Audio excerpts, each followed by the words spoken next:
Hi everyone! Today we are here to talk about, you guessed it, honeybees. Specifically, we will be analyzing how shifts in weather conditions can reduce adult honeybee foraging behavior.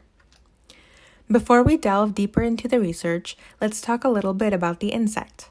The model organism used for this presentation is Apis mellifera, which is also known as the European honeybee.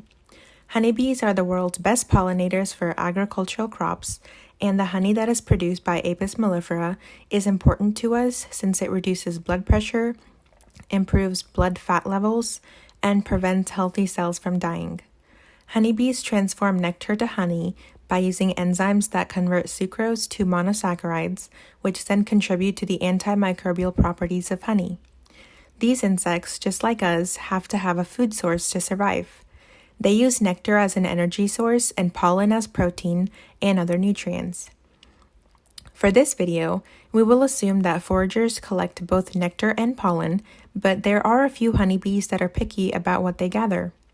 In regards to foraging, honeybees tend to gather their resources from flowers nearby, and the optimal temperature for this phenomenon is 55 degrees Fahrenheit or higher. They do not forage in rain or when the wind is stronger than 15 miles per hour. It is the worker honeybees that are in charge of foraging, while the eggs, larvae, pupae, and the queen remain in the hive. This leads us to the research question. How does a change in weather conditions impact adult worker honeybees in regards to their foraging behavior? To focus the question, we have to understand what conditions are not favorable to foraging. A study that examined how brood care behavior is adapted to based on the nutrients available in the colony tested pollen collection during rainy conditions. This study was conducted over the summer when rain fell, and it was found that the amount of pollen that was stored decreased during the rainy days, and this led to a decrease in foraging activity.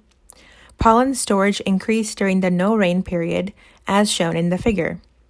Because the pollen storage increased, we can assume that foraging activity has increased, and this led to a higher nursing frequency. More foraging means the colony is able to provide adequate food for the larvae to develop. Another study examined foraging behavior in windy conditions and different temperatures.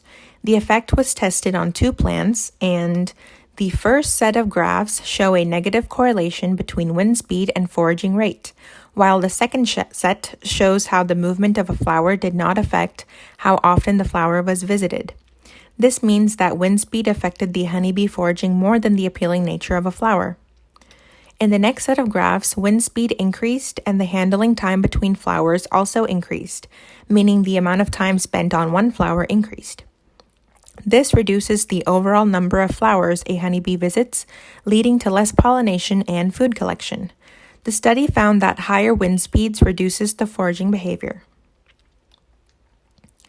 The next study focused on how much nutrition was collected from 3 healthy colonies as the honeybees foraged.